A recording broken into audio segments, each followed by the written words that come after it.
इसलिए बंधुओं एक बात बोलें, कलयुग में व्यक्ति इतने पाप कर्म करता है। हम आप सब लोग जो इस पंडाल में बैठे, हम लोग तो अपने गुरुजनों की कृपा से अपने धर्म का पालन करते हैं, कथा सुनते हैं, नाम जप करते हैं, तो हम तो फिर भी बहुत बचे, पर हमसे भी कुछ ना कुछ पाप बन ही जाता है। तो जो लोग बिल्कुल धर्म नहीं करते वो कितना पाप प्रतिदिन करते हैं। सतयुग त्रेता द्वापर में जो मनुष्य अपने जीवन काल में 2-4 बार पाप कर देता है, वो पाप तो हमसे हर घंटे बनते हैं। इस कलिकाल में पूरे जीवन में जो पाप बनता है सतयुग त्रेता द्वापर में, वो कलयुग के लोग हर दिन करते हैं। कैसे उद्धार होगा हमारा, कैसे कल्याण होगा हमारा? इसकी चिंता हुई महाप्रभु जगन्नाथ जी को। तब महाप्रभु जगन्नाथ जी ने अत्यंत सरल, अत्यंत सहज, अत्यंत दीन वत्सलता, अत्यंत भक्त वत्सलता धारण रूप करके महाप्रभु जगन्नाथ जी विराजे। इतनी सहज पापों की निवृत्ति जगन्नाथपुरी में कर दी है। महाप्रभु जगन्नाथ जी के महाप्रसाद का एक तिनका भी यदि व्यक्ति रोज पाता है, महाप्रसाद का एक, तो सबसे बड़ी बात है जगन्नाथपुरी में सब कुछ महा है। पूरी दुनिया में प्रसाद है, यहां पे महाप्रसाद।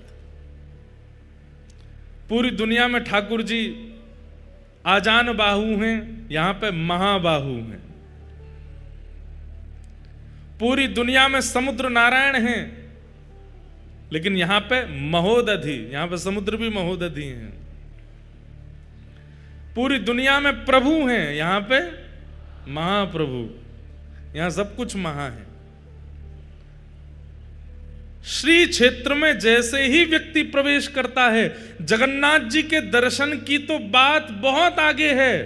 जहां से श्री नील चक्र दिखाई देना प्रारंभ हो जाता है, नील चक्र दर्शन करते ही जन्म से लेकर अब तक जितने पाप हैं, नील चक्र के दर्शन से तुरंत सब पाप समाप्त हो जाते हैं। ये जगन्नाथपुरी है। आप यहां भीतर आओगे, महाप्रसाद पाओगे, जगन्नाथ जी का दर्शन करोगे, रथ यात्रा का दर्शन करोगे, स्नान पूर्णिमा का दर्शन, वो तो बहुत आगे की बात है। जैसे ही भुवनेश्वर से, कटक से, जहां से भी आप आ रहे हो, बस एक चीज का ध्यान रखना है कि जब जगन्नाथपुरी आ रहे हो तो नेत्र खोल करके चारों तरफ देखते आओ। जैसे ही नील चक्र दूर से दिखाई दे जाते हैं, कम से कम 8-10 किलोमीटर दूर से ही महाप्रभु जगन्नाथ जी का शिखर दिख जाता है, और उसमें जो नील चक्र है, उस नील चक्र का केवल दर्शन कर लीजिए। उस दर्शन का ही इतना प्रभाव है कि जन्म से लेकर के अब तक जितने पाप किए हैं सब नष्ट हो जाते हैं। सोचो, जैसे नील चक्र देखा, हमारे पाप शून्य हो गए, 0, कुछ नहीं बचा अब हमारे अंदर।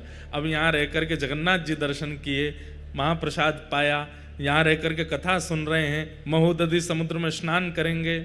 आज एकादशी है। स्कंद पुराण में कहते हैं और जगह एकादशी पर व्रत किया जाता है, लेकिन जगन्नाथपुरी में आकर के, अच्छा व्रत भी जो लोग नहीं करते और जगह रहने वाले, उनको भी निषेध कहा गया कि रोटी भले ही खा लेना, चावल तो बिल्कुल नहीं पाने हैं। लेकिन जगन्नाथपुरी का नियम है, यहां पर एकादशी के दिन आकंठ भोजन करना चाहिए, और उसमें भी क्या पाना चाहिए? महाप्रसाद पाना चाहिए, आकंठ। अच्छा एक बात और, कई लोग कहते हैं कि श्री जगन्नाथपुरी में एकादशी नियम होता ही नहीं, और अगर ये बहाना लगा करके होटल पे खा रहे हैं, बाहर कुछ भी खा रहे हैं, चाउमीन पिज्जा बर्गर उड़ा रहे हैं एकादशी के दिन, और कह रहे हैं कि यहां तो एकादशी होती नहीं, तो महापाप लगेगा। एकादशी के दिन केवल और केवल महाप्रसाद ही आप लोग पा सकते हैं। ठाकुर जी का अधरामृत पाने की आज्ञा है, बाहर का अपनी जीव के चटोरेपन के लिए कुछ खाने लग जाओगे तो अपराधी है भैया वो। इसलिए आज एकादशी है। आज हम सवेरे निकले बंबई से, कुछ नहीं पाए, केवल पानी पर रहे। यहां पहुंचे लगभग 12:30 बजे, महाप्रभु का प्रसाद आया। सबसे पहले वही और इतनी कृपा करते हैं महाप्रभु जी, मैं जब जब जगन्नाथपुरी आता हूं, अधिकतर मेरा आगमन एकादशी पर ही होता है, और एकादशी पर यहां महाप्रसाद पाने का अवसर प्राप्त होता है। भैया एकादशी के दिन यहाँ महाप्रसाद पाने से एकादशी प्रसन्न हो जाती है, एकादशी तृप्त हो जाती है, एकादशी आपको आशीष प्रदान करती है, एकादशी आपकी सफल हो जाती है। और अब तक जितनी एकादशियों में अपराध बन गए होंगे वो सारे अपराध विमुक्त हो जाते हैं यहाँ एकादशी के दिन महाप्रसाद पाने से। ऐसी जगन्नाथपुरी है। और कहते हैं द्वादशी को, त्रयोदशी को, एकम को, द्वितीया को, चतुर्थी को, अष्टमी को जितना मन हो उतना पाना, लेकिन एकादशी के दिन जितनी क्षमता है उससे ज्यादा पाना है, आकंठ पाना है। जय। हाँ हाँ जय। जितनी खुराक है उससे अधिक पाने की आज्ञा करते हैं स्कंद पुराण में। ऐसे महाप्रभु जगन्नाथ जी की हम नगरी में आए हैं। बंधुओं, आज तो कथा हुई, शाम को 4:30 बज गए, सब लोग इधर देखो, पर कल से कथा का समय है सुबह 10 बजे से। 10 बजे से लेकर के 1 बजे तक का समय है कथा का। आप सब लोग उससे पूर्व ही बाल भोग आदि करके बिल्कुल चकाचक आनंद करके सब लोग आके बैठ जाना 10 बजे तक। और फिर 10 बजे से लेके 1 बजे तक हम लोग कथा श्रवण करेंगे। फिर कल हम पूरी आपको सूचना देंगे हर दिन कथा के बाद में क्रम क्या है। कथा यहां 1 बजे पूरी होगी, उसके बाद आप सब लोग जाकर के अपना प्रसाद आदि पाके थोड़ी देर विश्राम करो। शाम को एक स्थान बता दिया जाएगा, 4:30 5 जो भी समय रहेगा उतने बजे सब लोग वहां इकट्ठे होंगे, अपने अपने साधन अपने आप लेकर के आएंगे। और जिनको बहुत ही आराम करने की इच्छा वो आराम भी कर सकते हैं, कोई दिक्कत नहीं है। महाराज जी बोल गए आराम दंडवत है, करते रहो, दंडवती करते रहो। जो यहाँ केवल कथा सुनेंगे और लेटे रहेंगे उनकी दंडवती होती रहेगी। लेकिन कुछ लोगों को प्रतिबंध है, वो दंडवती ज्यादा नहीं कर सकते, जैसे हमारे परिकर के लोग। हमारे परिकर के लोग तो बेचारे भूखे प्यासे से रहे, सोवे के काजे, उन लोगों को बिल्कुल निषेध है, वो दंडवती नहीं कर सकते। बाकी जो थोड़े वयोवृद्ध हैं, थोड़ी उम्र के हैं, खूब चकाचक आप लोग सोइए, कोई दिक्कत नहीं। लेकिन जितने युवा हैं सब इकट्ठे हो जाएंगे और फिर संध्या के समय रोज की योजना बनेगी कहां कहां दर्शन के लिए हम लोग जाएंगे। वहां दर्शन को जाया करेंगे, वहां जाकर के खूब उन्माद कीर्तन करेंगे, आनंद करेंगे। लौटते समय फिर महाप्रभु जगन्नाथ जी का दर्शन करते हुए अपने अपने कक्ष में सब लोग जाएंगे। हम आप लोगों के साथ में ही रहेंगे, तो ज्यादा खींचा तानी, फोटोग्राफी, सेल्फी वेल्फी करना मत। सब बिल्कुल ऐसे चलेंगे, बाल गोपाल चौर प्रचार प्रसार मंडल। हाँ बिल्कुल जैसे ठाकुर जी की मंडली है वैसी मंडली बना करके हम लोग चलेंगे। तो आप लोग ये मत सोचना ये महाराज जी हैं, यूं ही सोचो हमारे सखा हैं, तो चकाचक वैसे ही चलना।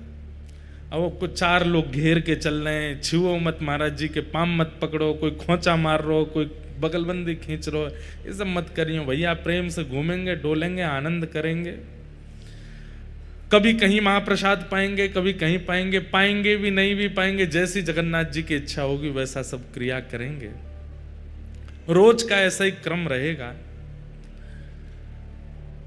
जिस दिन समुद्र स्नान करना होगा उस दिन की आप सबको योजना बता देंगे, सब लोग समुद्र स्नान करेंगे। पर भैया हम पहले ही आप लोगों से हस्ताक्षर करवा लेंगे कि कहीं तुम हमारी आज्ञा के बिना बहुत भीतर गए तो सीधे वैकुंठ में जाके हमारी प्रणाम कर देना।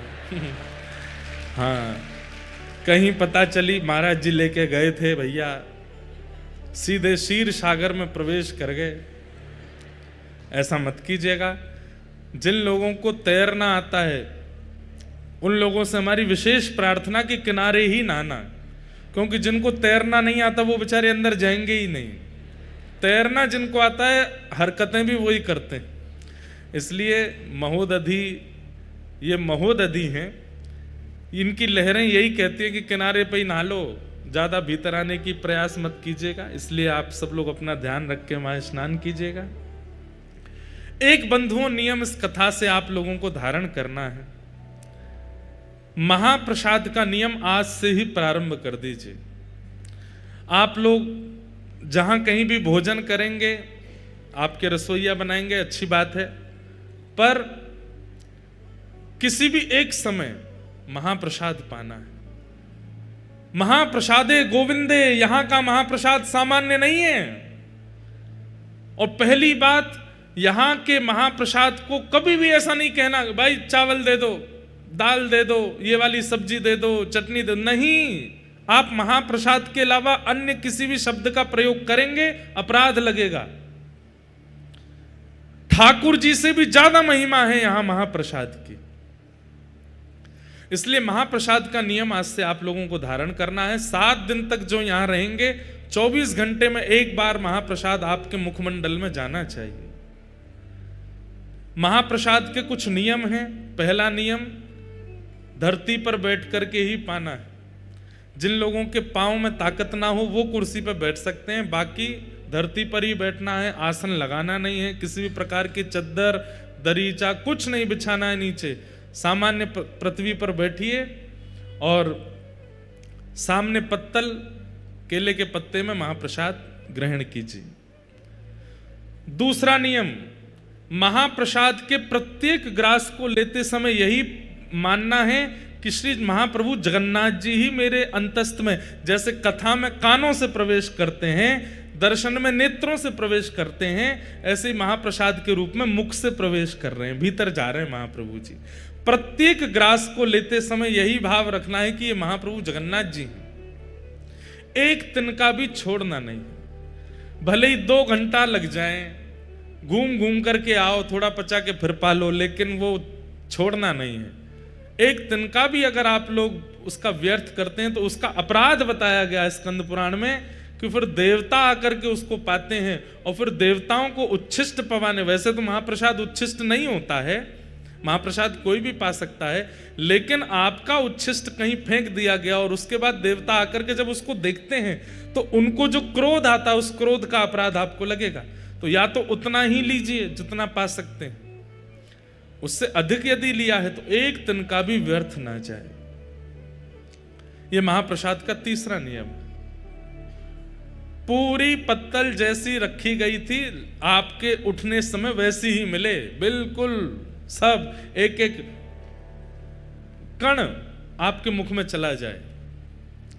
उसका प्रभाव 7वें दिन देखिएगा। नित्य महाप्रसाद पाने का आपको अनुभव होगा कि यहां से लौटने के बाद आपकी भक्ति में, आपके प्रेम में, आपके व्यवहार में, आपके स्वभाव में पहले से ज्यादा दीर्घता आ गई होगी ठाकुर जी के प्रति। क्यों? क्योंकि आपके रक्त में, मांस में, रुधिर में, अस्थियों में, सब जगह महाप्रभु जगन्नाथ जी विराजमान हो गए हैं। इसलिए महाप्रसाद। महाप्रसाद का चौथा नियम, आप पा रहे हैं और कोई व्यक्ति दूसरा पाने की इच्छा रखता है तो आप उसको तुरंत अपने पास बैठा सकते हैं, और कोई आपसे बिना पूछे भी बैठ जाए और आपकी पत्तल में पाने लग जाए तो आप उसको मना नहीं कर सकते। महाप्रसाद झूठा नहीं होता, महाप्रसाद पवित्र ही रहता है। हाँ, बस इतना ध्यान रखना चाहिए लोगों को कि महाप्रसाद पाते समय बन जाए तो ठीक, नहीं बने तो कोई दिक्कत नहीं है। कि महाप्रसाद को पाएं तो ये उंगलियां जो हैं ये ओष्ठ का स्पर्श ना करें, ये ऐसे ही ग्रास लें और यहाँ आकर के उसको, अब नहीं बनेगा, कई लोग तो उसको फिर गेरना करना नहीं, पता चली पूरे लत्ता ही बिगाड़ लिए अपने। जिनसे बन जाए तो इतनी दालमा डालिए कि जो वो लड्डू जैसी आकृति बने और उसको ऐसे ही पाइए। आपके ये हाथ स्पर्श ना करें मुख का, तो ये और अच्छा है। नहीं बने तो कोई दिक्कत नहीं, खूब प्रेम से खूब चकाचक पाओ जैसे पा सको। कोई और अगर पाना चाहे तो उसमें कोई दिक्कत नहीं है, वो पा सकता है। महाप्रसाद का ही नियम। 7 दिन तक तो यहां महाप्रसाद पाना ही है।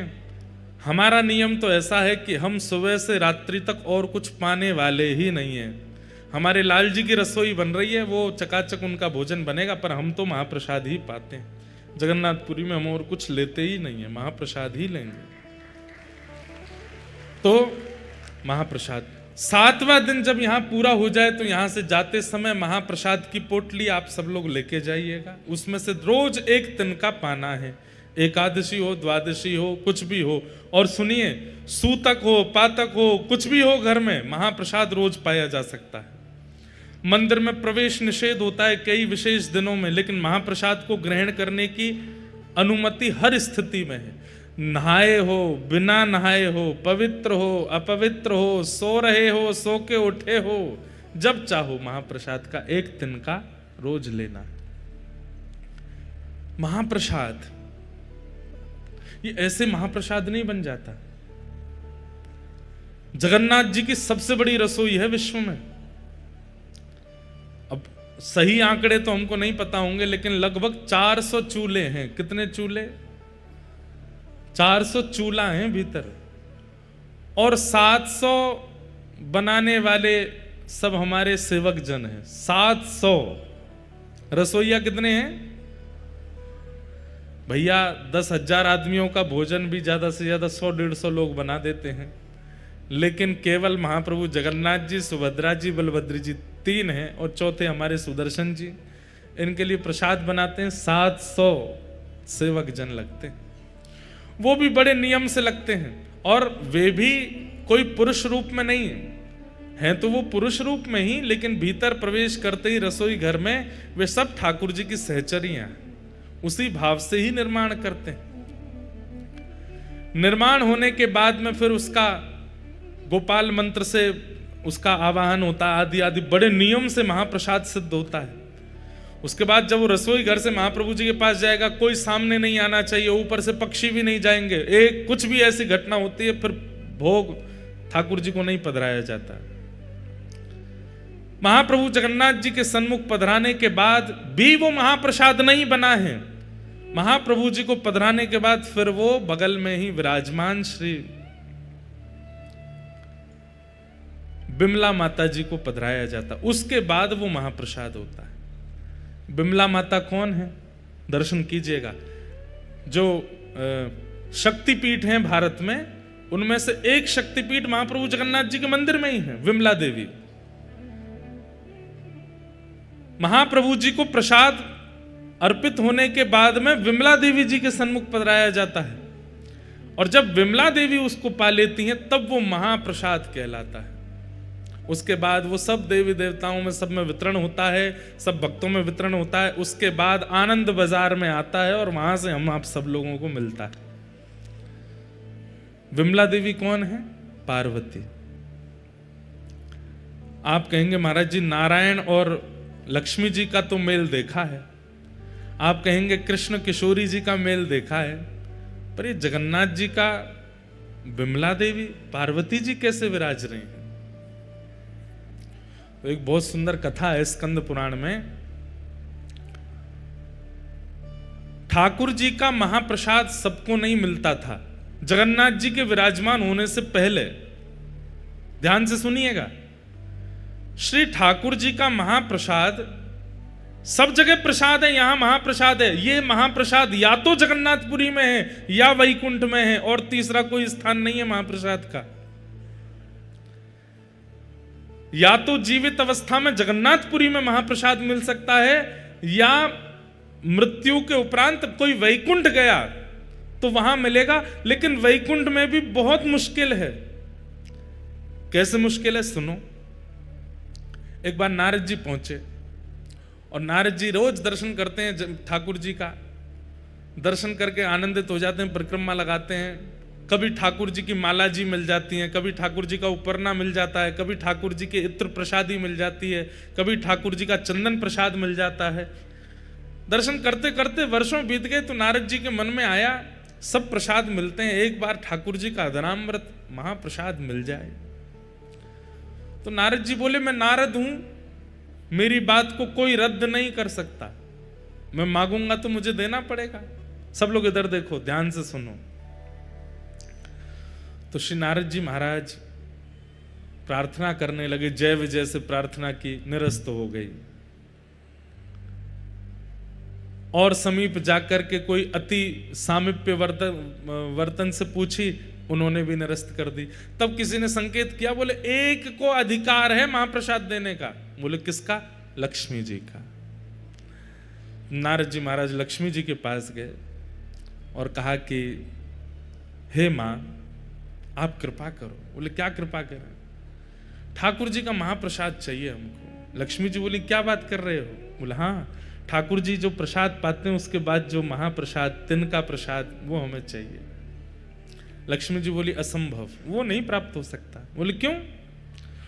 बोले जब ठाकुर जी प्रसाद पाते हैं तो ठाकुर जी की प्रसाद पाती जैसे ही ठाकुर जी उठ के जाते हैं, वो थाली जो है ना, उस पर सबसे पहले अधिकार तो हमारा है।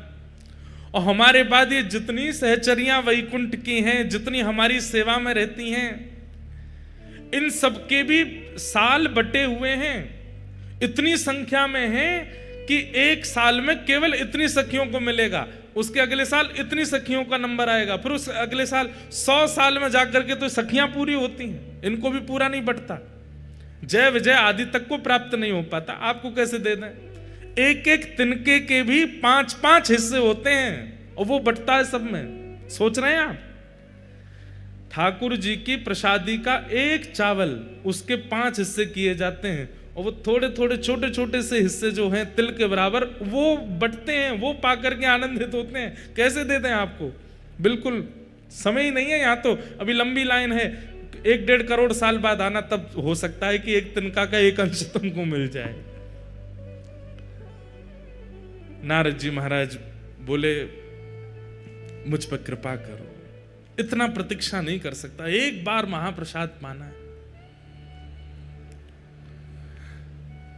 1 दिन, 2 दिन, 10 दिन, 1 महीना बीत गए तो लक्ष्मी जी बोली एक काम हो सकता है। बोले क्या? अपने जटा जूट खोल लो, लहंगा फरिया पहन लो, गले में सुंदर हार धारण करके, कानों में कुंडल लगा के, आंखन में काजल लगा के गोपी बन के आओ, तो हम तुमको सहचरियों में ले लेंगी अंदर, और फिर सहचरियों में फिर वहां तुम थोड़ा हट पूर्वक, छल पूर्वक, कैसे भी करके जिस पंक्ति का प्रसाद, महाप्रसाद का समय, उसमें कैसे भी बैठ जाना, तो तुमको एक तिनका मिल जाएगा। नारद जी बोले इसमें क्या? हमारे ठाकुर जब लाली बनवे में संकोच ना करे तो हम क्या करेंगे? और श्री नारद जी तुरंत महाराज अपनी जटा जूट खोल करके बढ़िया सुंदर शीश पर चुनरी। इसका भाव क्या है? ठाकुर जी की निज सेवा में जाने के लिए चाहे जहां हो, गोपी तो बनना पड़ेगा। और गोपी मतलब हृदय से गोपी। नारद जी महाराज सखी बन गए। लक्ष्मी जी चुपचाप उनको रसोई घर में ले गई। बोले ठाकुर जी को नहीं पता चलना चाहिए, क्योंकि इतने सब लोग हैं, सब पर कृपा होती है, तो ठाकुर जी को कोई ये इस प्रकार से कोई प्रवेश करता, ठाकुर जी को बहुत संकोच लगता है कि अभी इतने लोग बैठे हैं, इतने वर्षों की प्रतीक्षा है, और आप जबरदस्ती ये वीवीआईपी बीच में घुसे आए हो। ठाकुर जी को अच्छा नहीं लगता, इसलिए ठाकुर जी को पता नहीं चलना चाहिए, चुपचाप यहाँ सेवा करते रहो। नारद जी बेचारे कभी बर्तन मांजने की सेवा, कभी सामग्री अमनिया करने की सेवा करते हैं। एक दिन ठाकुर जी का महाप्रसाद मिले, और एक दिन पता नहीं कैसे योजना बनी और नारद जी उस पंक्ति में बैठ गए जिस पंक्ति में महाप्रसाद के 5-5 टुकड़े बांटे जा रहे हैं। नारद जी महाराज सामने बैठे, लक्ष्मी जी परोसती भाई जैसे ही आई तो नारद जी को थोड़ी देख करके उनको कृपा की इच्छा हुई, और उन्होंने महाप्रसाद के 2 तिनके, महाप्रसाद चावल के 2 तिनके उनके हाथ में धर दिए। कहां एक तिनका के 5 हिस्सा बांटे जा रहे हैं, उन्होंने 2 तिनका दे दिए। और जैसे ही महाप्रसाद हाथ में आया तो जैसे अत्यंत दिनों का प्यासा व्यक्ति उसको पानी दिख जाए, वो कहां रोक पाता है। आपने तुरंत एक महाप्रसाद का तिनका अपने मुख में जैसे ही धारण किया, आहा, वो धारण करते ही आपको प्रेम लक्षण प्रकट होने लगे, नेत्रों से अविरल अश्रुधार गिरने लगी, रोम रोम पुलकित हो गया। भुजा उठाकर के श्री नारद जी महाराज नृत्य करने लगे। हा कृष्ण, हा माधव, हा केशव, हा गोविंद, हा मधुसूदन। प्रेम की अद्भुत अवस्था प्राप्त हो गई नारद जी को। इतने वर्षों में संकीर्तन करके भी जो ठाकुर जी की अवस्था नहीं मिली थी, वो अवस्था केवल महाप्रसाद प्राप्त करते ही नारद जी की प्रकट होने लगी। इतने में ठाकुर जी की दृष्टि गई, ये कौन सखी है? ये कौन नई नवेली सहचरी है, इतनी जोर से नृत्य कर रही है? लक्ष्मी जी बोले कोई नहीं मैं संभालती हूं। लक्ष्मी जी हाथ पकड़ करके लेके गई नारद जी को, और क्या कर रहे हो, फंसवाओगे सबको। नारद जी के तो नेत्र लाल पड़ गए। बोले हे मां, अभी तो केवल एक तिनका पाया है, और ये तिनका पाकर के मैं इतना आनंद में आ गया हूं।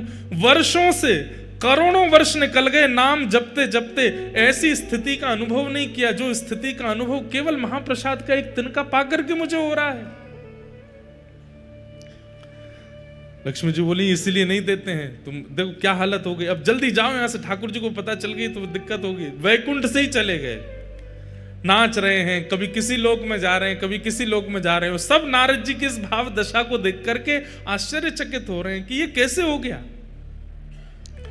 नृत्य करते करते करते करते श्री नारद जी महाराज पहुंचे कैलाश। कैलाश में विराजमान महादेव, बाकी सब तो नारद जी का नृत्य देख करके अनुमान लगा रहे हैं कि हुआ क्या है, लेकिन महादेव तो महादेव हैं, वो तो देखते ही पहचान गए। नारद जी नृत्य कर रहे हैं, भुजा उठा करके तुरंत महादेव गए, और महादेव जाकर के हाथ जोड़ के बोले, हे मेरी गृहिणी के गुरुदेव, हमारी पार्वती जी पत्नी के गुरुदेव हो आप। हमें पता है कि कोई अद्भुत पूंजी मिली है ठाकुर जी की, और उसी से ये भावावेश आपके चित्त में आ रहा है। अब प्रतीक्षा नहीं हो रही है, जल्दी हमें प्रदान कर दो। नारद जी बोले मेरे पास नहीं है। बोले मुझे सब दिख रहा है, हाथ में दबाए बैठे हो, एक तिनका पा लिया, एक अभी बचा, ये हमको दे दो। नारद जी बोले प्रभु बस इच्छा नहीं हो रही है, इसके प्रति तो स्वार्थ हो रहा है कि मैं कैसे दे दूं आपको। शंकर जी बोले अच्छा, तो फिर आगे तुमको बहुत काम पड़ेंगे हमसे, फिर क्या करोगे? अरे भाई हम भी महादेव हैं, एक हम पे भी कृपा कर दो। अकेले नृत्य करने में क्या सुख मिलेगा, हमें दे दोगे तो हम भी नृत्य करेंगे, दोनों फिर साथ में नृत्य करेंगे, यमुना पुलिन पर नृत्य करेंगे, समुद्र तट पर नृत्य करेंगे, कैलाश की चोटियों पर नृत्य करेंगे, एक से दो भले। नारद जी बोले हाँ ये तो ठीक है, अकेले नृत्य करने से ज्यादा सुख तो एक संग में और हो जाए तो और सुख मिलेगा। तुरंत नारद जी ने वो महाप्रसाद का एक तिनका महादेव को दिया, और जैसे ही महादेव ने पाया तो जो दशा अभी तक नारद जी की वो महादेव की भी हो गई। जटाजूट खोल करके महादेव भी भुजा उठा करके, कभी नारद जी के गले में गलवैयां डाल करके नृत्य करें, और नेत्रों से अश्रुपात हो रहा है, प्रेम लक्षणा भक्ति प्रकट हो गई दोनों के चित्त में। कभी यमुना तट पर, कभी गंगा तट पर, कभी नर्मदा तट पर, कभी समुद्र तट पर, कभी हिमालय की चोटियों पर, कभी किसी लोक में, कभी किसी लोक में, बस विचरण करके भावावेश में नृत्य कर रहे हैं। पार्वती जी बोली महादेव को हुआ क्या है? भावावेश में रुदन करते रहते हैं, नृत्य करते रहते हैं, इतने आनंद में छके पगे हमने पहले कभी नहीं देखे। महादेव आनंद में तो हमेशा रहते हैं, लेकिन महादेव का आनंद कैसा है, प्रकट नहीं करते हैं, अंदर ही अंदर इंट्रोवर्ट है महादेव, नेत्र बंद करके बैठे रहेंगे। लेकिन अब महादेव की स्थिति ऐसी है कि जो आनंद हृदय का है वो प्रकट हो रहा है। अरे कहां तक कहें, नारद जी और महादेव का जो दर्शन करता है वो भी नृत्य करने लगता है, उसके चित्त में भी वही भाव प्रकट हो जाता है। परंतु पार्वती जी समझ गई कि कुछ तो इन्हें ऐसा मिला है जिसके कारण ये ऐसे हो रहे हैं। महादेव से पूछा, महादेव ने तो उत्तर नहीं दिया, तो सीधे नारद जी के चरण पकड़े, गुरुदेव आपने क्या दिया है इनको? कुछ तो आपने खिलाया है, कुछ तो आपने ऐसा बताया है, या कुछ तो आपने दिखाया है जिससे ये ऐसे हो गए। मुझे भी दिखाओ, मुझे भी बताओ, या मुझे भी खिलाओ। आनंद में छके छके नारद जी के मुख से निकल गया, बोले अरे देवी क्या बताए, बहुत तप करना पड़ता है, तब जाकर के ठाकुर जी का आदरामृत 2 तिनका महाप्रसाद का मिलता है, उसको एक नारद जी पाते हैं, दूसरे आपके पतिदेव पाते हैं, तो ये भाव दशा होती है। बोले 2 ही तिनका थे? बोले हाँ। एक आपने पा लिया? बोले जी। और एक? बोले एक इनने पा लिया।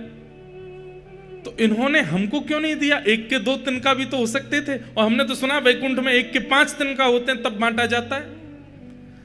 नारद जी बोले अब तो माहौल गर्म हो रहा है, तो धीमे से बोल गए, हमने तो कही थी इनसे 1 के 2 कर दो, हम तो इनको बोल के गए थे, और हमने 1 के 2 नहीं, हमने 1 के 4 कही थी, कार्तिकेय गणेश जी को भी खिला देना। लेकिन इनके मन में स्वार्थ आ गया, अकेले ही पा गए पूरा। और ऐसा कह के नारद जी तो वहां से चलते बने, नाच रहे हैं। महादेव बोझा उठा के पार्वती जी सामने क्रोध में खड़ी हैं। आपको गुरुदेव कह के गए थे कि 2 तिनका कर लो, फिर भी नहीं दिया मुझको, इतना स्वार्थ आपके चित्त में आ गया है। अरे वैसे सब मिल बांट करके रहते हैं, लेकिन ठाकुर जी का अधरामृत मिला, अकेले पा गए, एक बार भी नहीं सोचा कि थोड़ा इनको भी देते हैं। आपके गुरुदेव ने कब कहा कि 2 दिन का? मेरे गुरुदेव पे लांछन नहीं लगाओगे, वो कह के गए थे आपसे, बता के गए मुझको। कहां है तुम्हारे गुरुदेव? पता चली वो तो गए। अब तो यहां पार्वती जी नाराज हो गई, ना पा रही हैं, ना सो रही हैं, ना कुछ कर रही हैं।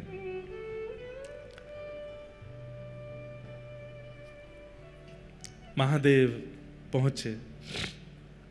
देवी क्या बात है? बोले मुझे भी महाप्रसाद चाहिए। तो महादेव बोले देखो, अब महाप्रसाद के लिए तो बहुत यत्न करना पड़ता है, तब जाकर के वो प्राप्त होता है। अब वो यत्न दोबारा कौन करेगा? मुझे नहीं पता, मुझे चाहिए। तब महादेव ने ध्यान करके पार्वती जी को बताया कि तुम्हारा पूर्व रूप जो सती का था, जहां जहां जो जो अंग पड़े थे वहां वहां शक्तिपीठ प्रकट हो गई। उन्हीं में तुम्हारा नाभि क्षेत्र जो है वो एक श्री क्षेत्र समुद्र तट पर नीलाचल पर्वत पर विराजमान है। वहां जाकर के तुम तप करो, और वहां तुम इसी भाव के लिए तप करो कि तुम्हें ठाकुर जी का महाप्रसाद मिले।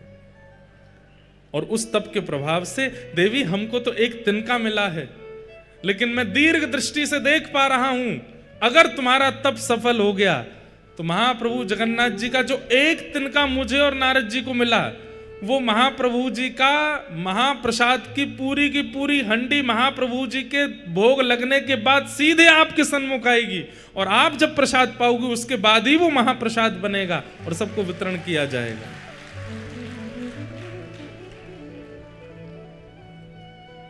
वही पार्वती जी विमला देवी के रूप में आई, आकर के यहां बैठ करके तप किया। किसके लिए तप किया? आपका महाप्रसाद चाहिए। तब महाप्रभु जगन्नाथ जी ने आपको आज्ञा दी, हम जगन्नाथ रूप में यहां विराजेंगे, लक्ष्मी जी ही हमारी रसोई सिद्ध करेंगी। जिस महाप्रसाद को वैकुंठ में प्राप्त करना अति दुर्लभ है, उस महाप्रसाद को मैं अति सहज कर दूंगा इस जगन्नाथ क्षेत्र में। और देवी वो प्रसाद जितनी विधियों से बनेगा उसी विधि से बनता है महाप्रसाद, यहां जिस विधि से वैकुंठ में बनता है। मुझे पूरी विधि अभी भी अच्छे से पता नहीं, अंदर सामग्रियां कैसे धोई जाती हैं, कैसे अमनियां की जाती हैं, फिर उनको कैसे किन किन मंत्रों को बोल करके सामग्री डाली जाती हैं, फिर उसके बाद 9 हंडियां रखी जाती हैं। सबसे पहले ऊपर वाली हंडी पक करके तैयार होती है, ऊपर ठाकुर जी के सन्मुख, उसके पीछे भी बहुत विधियां होती हैं, तब जाकर के महाप्रसाद सिद्ध होता है। लेकिन महाप्रसाद तभी कहलाएगा जब वो मेरे बाद आपको भोग लगेगा। विमला देवी के भोग के बाद वो महाप्रसाद आनंद बाजार में आ जाता है और हम सबको प्राप्त होता है। ये महाप्रसाद है। इसलिए भैया जगन्नाथ जी का नित्य दर्शन तो आप नहीं कर सकते, कोई राजस्थान से, कोई बंबई से, हम उत्तर प्रदेश से, कहां से आए हैं। और कलयुग में जन्म लेने वाले व्यक्ति को अगर अपना कल्याण चाहिए तो कलयुग के प्रधान देव जगन्नाथ जी का नित्य दर्शन करना पड़ेगा, तभी उसका उद्धार होगा, नहीं तो नहीं होगा। हम कैसे करें? रोज फ्लाइट ले लेके तो आ नहीं सकते। तो इसलिए महाप्रसाद जो है वो जगन्नाथ जी का ही रूप है। यदि उसे हम अपने साथ लेकर के जाते हैं और नित्य महाप्रभु जी का स्मरण करके प्रातः प्रथम अपने मुख में कुछ और धारण करना ही नहीं, सीधे महाप्रसाद ग्रहण करना है, तो नित्य जगन्नाथ जी के दर्शन का जो फल होता है वो हमें नित्य प्राप्त हो जाए। कृपा, अति कृपा नहीं, अति हरि कृपा हुई है हम पे। यहां एक बार नीलचक्र देखने की इतनी महिमा है, हमको तो 7 दिन देखने के लिए मिला। यहां एक दिन महाप्रभु जगन्नाथ जी को देखने की इतनी महिमा, हम तो 7 दिन देखेंगे और दिन में 4-4 बार देखेंगे। एक बार समुद्र स्नान और दर्शन की इतनी महिमा, हम जगन्नाथपुरी गयो कार्य हो जाओ तो यूं समझ जाइयो कि महाप्रभु जगन्नाथ जी ने कारिया बना के ही भेजे हो। यहाँ जगन्नाथ जी को भी कालिया बोलते हैं लोग, उड़ीसा के लोग। तो ये सौभाग्य नहीं है हमारा, कथा सुनने को मिल रही है, महाप्रसाद पाने को मिल रहा है, दर्शन करने को। लोग बाग आते हैं, 1-2 दिन के लिए आते हैं। और सुनिए, आप में से जो लोग 2 दिन 3 दिन के लिए आए हैं, अगर 3 दिन में ही लौट के चले गए, 2 दिन में ही चले गए, तो समझियो जगन्नाथ जी आपसे बस यूं होते, हाँ ठीक है आओ जाओ। लेकिन आए थे 2 दिना के लिए, रुक गए 7 दिना, तो समझियो महाप्रभु जी प्रसन्न हो गए हैं आपसे। अब हमसे कोई मिलकर के यूं कहेगा ना महाराज जी हम 2 दिन के लिए आए जा रहे हैं, तो हम तो मनी मन समझ जाएंगे कि भावना क्या है। ठाकुर जी ही नहीं चाह रहे इसलिए लौट के जाना पड़ रहा है। लेकिन यदि आपकी भावना है तो पूरे रुक कर के जाओ, ये अवसर दोबारा नहीं मिलेगा। हम पूर्ण प्रयास करेंगे महाप्रभु जी के खूब सुंदर सुंदर भाव, भक्त चरित्र आदि कथा में मिलित होकर के सुना में। इसलिए इस कथा का जितना हो सके आप लोग सुंदर रस स्वादन पान कर लीजिएगा। आज प्रथम दिवस है, कथा का विलंब बहुत हुआ। हम बस महात्मा का एक श्लोक बोल करके और आज की कथा को विश्राम देंगे। कल से बंधुओं कथा का समय सुबह 10 बजे से है। आप सब लोगों के लिए 9 बजे से 10 बजे तक के बीच में यहाँ पर उपस्थिति हो जानी चाहिए। 10 साढ़े 10 के बीच में हम आकर के कथा प्रारंभ कर देंगे। 1 बजे तक कथा चलेगी। उसके बाद हम आप सब लोग फिर प्रसाद आदि पाके कल से क्या क्रम रहेंगे शाम के हम बता देंगे। कोई आपको कमरे में उठाने नहीं आएगा, कोई बुलाने नहीं आएगा, बस स्थान और समय बता दिया जाएगा। अपने आप पहुंचिए, आनंद करिए सब। सच्चिदानंद रूपाय विश्वोत्पत्त्यादि हेतवे तापत्रय विनाशाय श्री कृष्णाय वयं नमः। यं प्रव्रजन्तमनुपेत अपेत कृत्यं द्वैपायनो विरह कातरया जुहाव पुत्रेति तन्मयतया तर्वोऽभिनेदुस्तं सर्वभूतहृदयं मुनिमानतोऽस्मि। सच्चिदानंद रूपाय, भगवान कैसे हैं? सत्य, चैतन्य और आनंद। यहां पर 3 रूप में विराजमान है। बंधुओं आपको पता है जगन्नाथपुरी के लोग छोटी मोटी जीवन में कोई दुविधा परिस्थिति आती है तो जगन्नाथ जी से बोलते हैं, लेकिन कोई बहुत बड़ी विपत्ति आती है तो फिर इनसे बोलते हैं। ये बड़ देव हैं, जगन्नाथ जी से भी बड़े हैं ये, क्योंकि ये सत्य स्वरूप हैं। यहाँ के लोग बलराम जी से बड़ी बड़ी जो योजनाएं जगन्नाथपुरी में होती हैं जिनका समाधान नहीं हो पाता, तो यहाँ के समाधानी श्री बलभद्र जी हैं, जगन्नाथ जी नहीं है। इनसे नहीं पूछते हैं, इनसे पूछते हैं। और जो बलराम जी कह देंगे, आज्ञा कर देंगे, वो होगा, चाहे जगन्नाथ जी मना करें। क्योंकि करते सबसे पहले श्री बलराम जी का दर्शन करना चाहिए, वो सत्य स्वरूप हैं। उसके बाद श्री सुभद्रा जी का दर्शन करना चाहिए, वो चैतन्य स्वरूप हैं। और फिर इन दोनों के दर्शन के बाद महाप्रभु जगन्नाथ जी का दर्शन करना चाहिए, वो आनंद स्वरूप है। अगर कोई व्यक्ति मंदिर में प्रवेश करता है और श्री बलभद्र जी के दर्शन में ज्यादा रुचि नहीं दिखाता, सुभद्रा जी के दर्शन में रुचि नहीं दिखाता, तो वो जब वो जगन्नाथ जी का दर्शन करता है तो जगन्नाथ जी उसको दर्शन देने में रुचि नहीं करते। इसलिए जगन्नाथ जी को रिझाना है तो पहले बलभद्र जी और सुभद्रा जी के भावपूर्ण दर्शन करो। बलराम जी कौन है? आचार्य चरण है। कौन है? बोलो, आचार्य चरण। इसीलिए श्री बलराम जी महाराज कलिकाल में श्री रामानुजाचार्य जी के रूप में प्रकट हुए। यही शेषावतार लक्ष्मण बन के आए, वही शेषावतार बलभद्र बन करके आए, और वही शेषावतार कलिकाल में आचार्य रामानुज बन करके आए। वो आचार्य हैं, जीवाचार्य हैं। मुझे और आपको भगवत सन्निधि प्रदान करने का दायित्व ही आचार्य के पास है। कहते हैं ना कि बिना आचार्य के भगवत सन्निधि ग्रहण करोगे तो अपराध बनेगा। ठाकुर जी स्वीकार नहीं करेंगे ऐसा नहीं है, पर आचार्य सहित जाओगे तो थोड़े बहुत भी जो विकार चित्त में होंगे वो भी आचार्य नष्ट कर देंगे, ठाकुर जी के परिपूर्ण योग्य बनाते हैं। इसलिए सर्वप्रथम दर्शन श्री बलराम जी का। क्यों? क्योंकि वो सत्य हैं। दूसरा दर्शन श्री सुभद्रा जी का। मैं एक बात कहता हूं कि जब आप दर्शन करने जाओगे तो बलराम जी का दर्शन हो जाएगा, भले ही ना हो, जगन्नाथ जी का दर्शन भी आधा होगा, लेकिन सुभद्रा जी परिपूर्ण दिखती हैं। अच्छा, एक बात और, सुभद्रा जी के हस्त कमलों का दर्शन नहीं होता। जैसे हाथ बलराम जी के, जैसे हाथ श्री जगन्नाथ जी के, सुभद्रा जी के हस्त कमल के दर्शन नहीं होते। क्यों?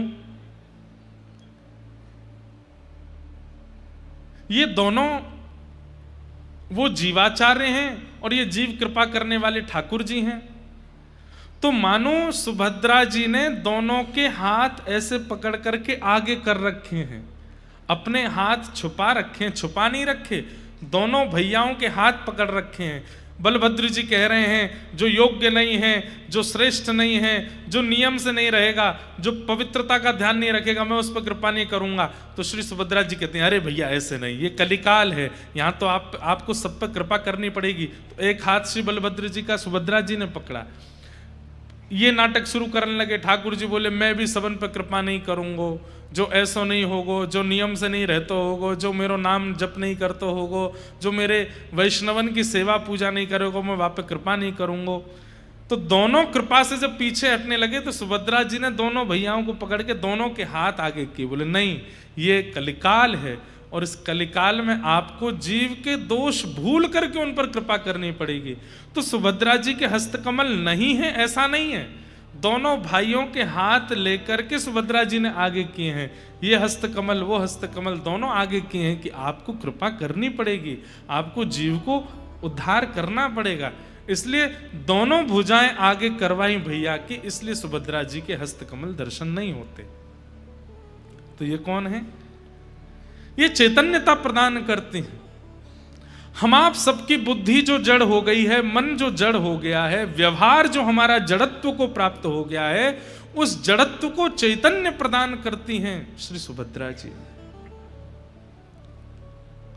सत्यता प्रदान करते हैं श्री बलराम जी, चैतन्यता प्रदान करती हैं श्री सुभद्रा जी। और जब जड़ चैतन्य हो जाता है, असत्य सत्य में परिवर्तित हो जाता है, तब महाप्रभु जगन्नाथ जी आनंद प्रदान करते हैं, सच्चिदानंद रूपाय।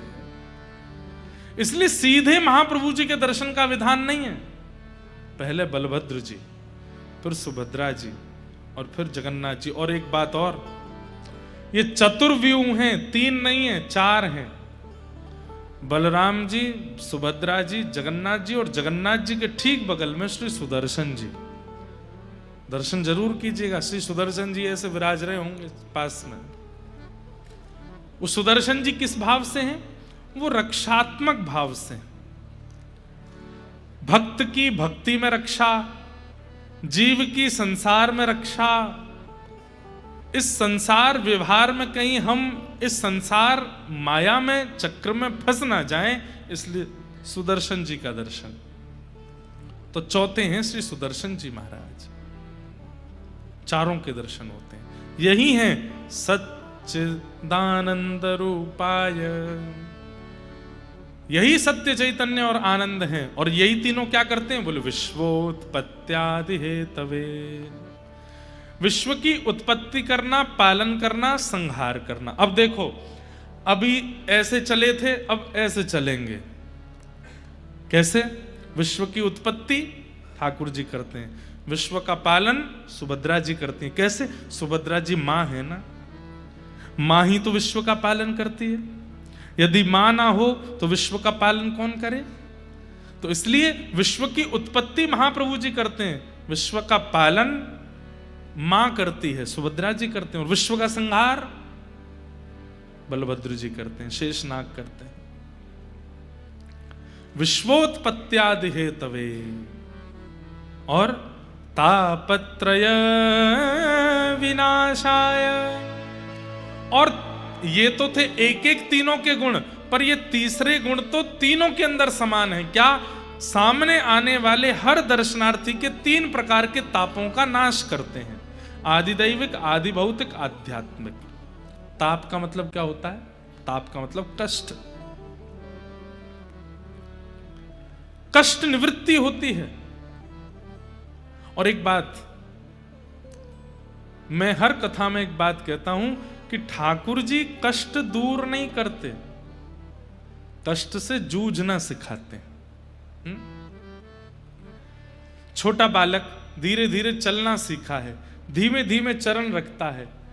अब उसके पैर इतने बड़े नहीं है कि वो सीढ़ी चढ़ सके, उसके पैर इतने बड़े नहीं है कि वो कुछ दहली लांग सके। तो पिता ने क्या सोचा, मैं घर में सीढ़ियां बनवाऊंगा ही नहीं, मैं घर में दहली ही नहीं रखूंगा, तो मेरे बालक को कभी पीड़ा नहीं होगी। ऐसा नहीं हो सकता। दहली तो रहेंगी, सीढ़ियां तो रहेंगी, बालक को अभ्यास करना पड़ेगा उन पर चढ़ने का और उनको लांघने का। ठीक वैसे ही बंधुओं, हम आप सब लोग बालक हैं, और ये संसार में आने वाले जितने भी आपत्ति विपत्ति हैं, ये सब दहलियां हैं, सीढ़ियां हैं। आप चाहो कि सीढ़ियां ही हटा दी जाएं, दहली ही हटा दी जाएं, तो दो चीज हटा दी आपने। सीढ़ियां अगर घर से हटा दोगे तो ऊपर के कक्ष में कभी नहीं जा पाओगे। ऊपर का कक्ष मतलब नीचे का कक्ष जो है वो असुरक्षित होता है एक प्रकार से। जिन लोगों के घर नदी के किनारे हैं, बाढ़ आएगी सबसे पहले पानी कहाँ आएगा? नीचे वाले कक्ष में आएगा। घर में चोर प्रवेश करेंगे सबसे पहले कहाँ जाएंगे? नीचे वाले कक्ष में आएंगे। घर में सांप बिच्छू आदि अगर कोई प्रवेश कर गया सबसे पहले नीचे वाले, तो नीचे वाला कक्ष जो है वो असुरक्षित है। ऊपर वाला कक्ष जो है वो नीचे से थोड़ा सुरक्षित है। अगर सीढ़ी ही हटा दोगे तो फिर ऊपर कैसे जाओगे? इसका मतलब जीवन में कई ऐसे पड़ाव आते हैं, वो पड़ाव आपको नीचे के कक्ष से ऊपर के कक्ष में ले जाने के होते हैं। पर हम क्या करते हैं? हे बजरंगबली, ये जो पड़ाव मेरे जीवन में आया है, ये जो विपत्ति मेरे, इसको दूर करो। हनुमान जी कहते हैं ले मो क्या कर रहा हूं, ले हटा दूंगा। हनुमान जी महाराज सीढ़ी हटा देते हैं, हम खुश हो जाते हैं सीढ़ी हट गई। लेकिन वास्तविकता यह है कि आप ऊपर के कमरे से वंचित हो गए, आप और असुरक्षित हो गए हो। हमारी बात समझ में आ रही है? सीढ़ी नहीं हटानी है।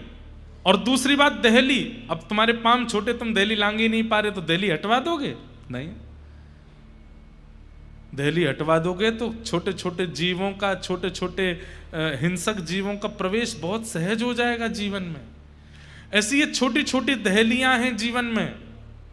माँ का नाराज हो जाना, पत्नी का नाराज हो जाना, बच्चों का बात ना मानना, जीवन में विपरीत अवस्थाओं का आना, ये सब छोटी छोटी दहलियां हैं, होनी चाहिए।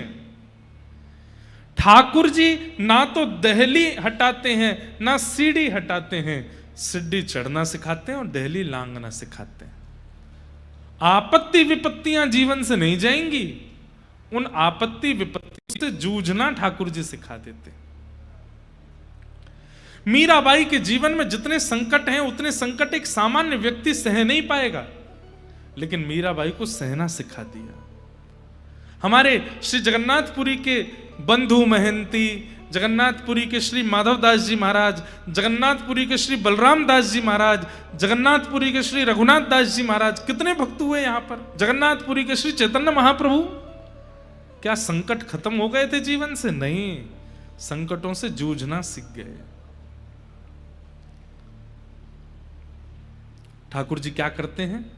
तापत्रय विनाशाय, तीन तापों से मिलने वाली जो चिंता है उसका विनाश करते हैं ठाकुर जी। ताप तो रहते हैं, कष्ट तो आता है, पर उससे जूझना सीख जाते हो। ऐसे श्री कृष्णाय वयं नमः, ऐसे श्री कृष्ण को हम बारंबार प्रणाम करते हैं। बंधुओं, ये साक्षात कृष्ण हैं। अगर आप श्री मंदिर में जगन्नाथ जी का दर्शन कर रहे हो, बलभद्र जी का, सुभद्रा जी का, तो आप ये मत मानिएगा ये दारू ब्रह्म है, ये मत मानिएगा ये कोई प्रतिमा है, ये कोई पाषाण है। आपके नेत्रों ने साक्षात श्री कृष्ण को देख लिया है। अगर जगन्नाथ जी को देख लिया तो कलिकाल में श्री कृष्ण जगन्नाथ जी हैं। एक बात सुनिएगा, बहुत छोटी सी बताऊं। महाप्रभु जगन्नाथ जी साक्षात परमात्मा हैं, इसका प्रमाण क्या है? इसके अनेक प्रमाण बताए गए। लेकिन उसका एक बड़ा अद्भुत प्रमाण बताया गया है, क्या? कि वे जब जब रथ यात्रा के लिए, जब जब स्नान यात्रा के लिए, स्नान पूर्णिमा के लिए अपने श्री मंदिर ब्रह्म वेदी से निकल करके बाहर आएंगे, मंदिर से बाहर आते ही चाहे कैसा भी मौसम हो, एक बूंद तो आकाश से वर्षा की गिरेगी। ये प्रमाण है जगन्नाथ जी का कि वो परमात्मा है।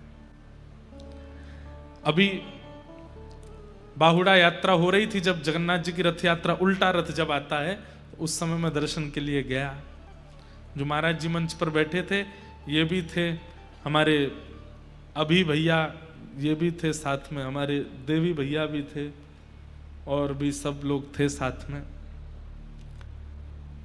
एक तो हम यहाँ आकर के यहीं के पंडा पुजारियों जैसी पोशाक पहन लेते हैं, तो सबको लगता है यहीं के पुजारी जी हैं ये। इतने पुजारी हैं यहाँ पे कि पता ही नहीं चलती बाहर का कौन भीतर का कौन। तो हम थोड़े भीतर चले गए।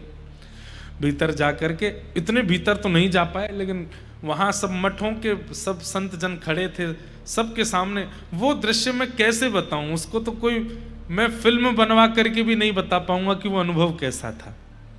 तो गुंडीचा में हम भीतर चले गए, तो वहां सब संतों ने अपने पास खड़ा कर लिया, बोले यहीं खड़े हो जाओ, यहीं से सामने से जगन्नाथ जी निकलेंगे। मैंने कहा ठीक है। तो सबसे पहले श्री बलभद्र जी आए। बलभद्र जी आए तो मेरे सिर में ऐसा लगा कि जैसे मानो किसी ने बर्फ रख दी हो, इतने रोंगटे खड़े हुए, इतने बिल्कुल सामने से बलभद्र जी निकल के गए।